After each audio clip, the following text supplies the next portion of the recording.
There's Chairwoman Kristin Gaspar and Escondido Mayor Sam Abed. Good morning to the both of you. Good morning. So, okay, the big question, how was it? What's your takeaway from the meeting with President Trump? Still a week later, it feels surreal. Surreal to be back in San Diego to tell people that we just sat down in a strategy meeting with the President of the United States. I still need to pinch myself that any of it even happened. I'm sure you feel a very similar way. I am honored to be, the mayor of a great city in San Diego here, and then visit the president, meet with the president. We visited the White House in the morning, and what a great experience, what a great reflection about our democracy, about our founding fathers, and about our great country. And then when we met with the president, I think this is a great opportunity to represent our great county of San Diego and my city. The president was very focused, was very personable, and was very engaged with all of us. The takeaway from the 14 other representatives is we all focus on public safety. We did not talk about immigration. Every mayor and elected officials and sheriff talk about how important and how big of a risk SB 54 is to every representative there about our community. It was interesting too, because you look at the representation at the table. There were 16 of us that through our advocacy and leadership were invited by the president to take part in this meeting. But we're talking about very small counties, small cities at the table.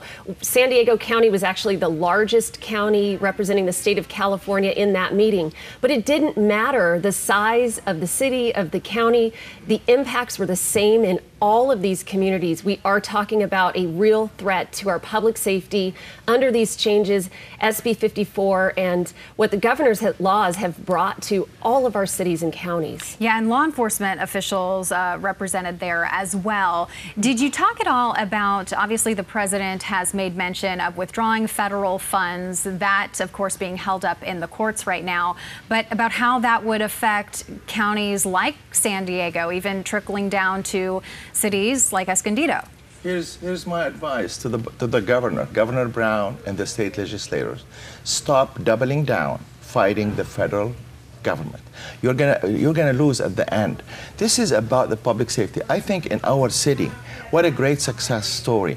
We coordinated with ICE since 2010 when I was elected mayor. We had 8 ICE agents in our police station coordinating with intelligence and working together. We have deported around 2,700 criminals. They are all criminals. And now ICE and our police department are not working together. They have broken that relationship.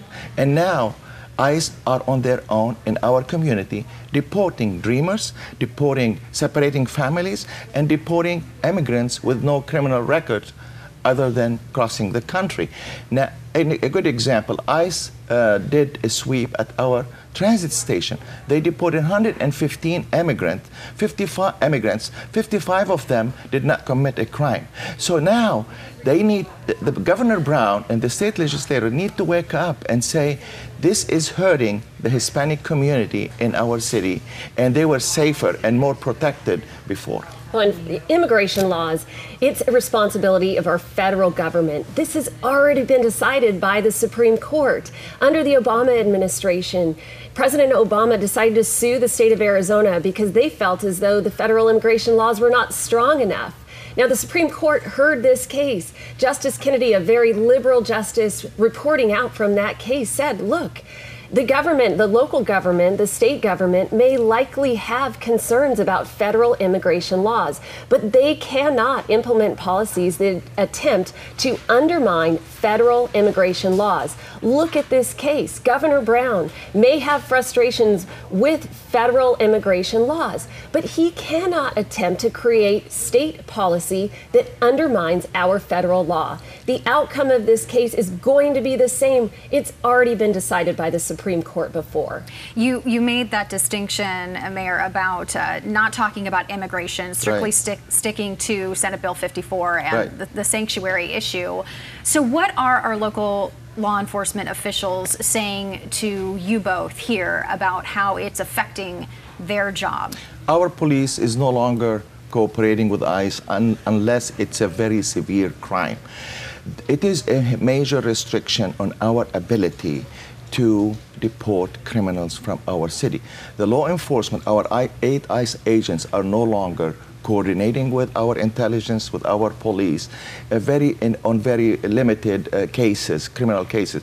So our chief of police is extremely concerned that he can no longer cooperate with ICE, talk to ICE. So this is a problem, and I am concerned about Escondido. About 50% of our residents are Hispanic community members, and they understand it. When we passed the ordinance against the sanctuary state, I got over 1,000 communications. 90% of them support our position to oppose the sanctuary state.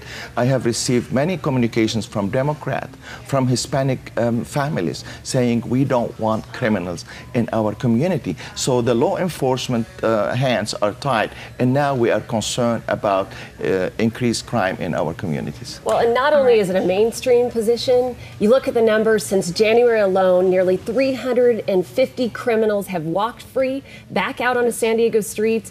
I get my information from top law enforcement. These are the numbers that people need to understand. All right. Supervisor Gaspar, Mayor Abed, thank you both for being here this morning and sharing your experience. I Thank you. appreciate it. Thank you. We'll be right back with more on Good Morning San Diego.